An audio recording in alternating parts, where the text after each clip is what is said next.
মাস নয়, ১২ মাস শ্বাসের স্বপ্ন। সন্দ্বীপের নুনাবাদের দাবি জোরালো।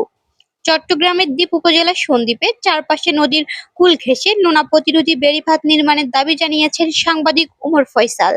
তিনি মনে করেন, এ ধরনের উদ্যোগ বাস্তবায়ন হলে নতুন চরাঞ্চলের জমিগুলোতে সারা বছর চাষাবাদ সম্ভব হবে এবং একই সঙ্গে পর্যটন খাতেও নতুন সম্ভাবনার দ্বার উন্মোচিত হবে।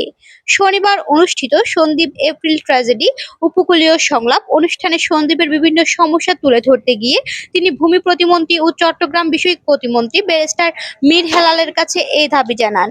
ওমর ফয়সাল বলেন, বর্তমানে সন্দ্বীপে প্রায় ৪,০০০ একর জমিতে বছরে মাত্র একবার ধান চাষ হয়। বছরের ১২ মাসের মধ্যে মাত্র ৩ মাস জমিগুলো চাষাবাদের আওতায় থাকে, বাকি ৯ মাস পতিত পড়ে থাকে। তিনি বলেন, যদি নোনা প্রতিরোধী একটি বাঁধ নির্মাণ করা হয় তাহলে এসব জমিতে সারা বছর চাষাবাদ সম্ভব হবে, যা স্থানীয় অর্থনীতিতে বড় পরিবর্তন আনতে পারে। তিনি আরও বলেন, নদীর পাড় ঘেঁষে এমন বাঁধ নির্মাণ করা হলে শুধু কৃষি নয়, বরং পর্যটন শিল্পেরও বিকাশ ঘটবে।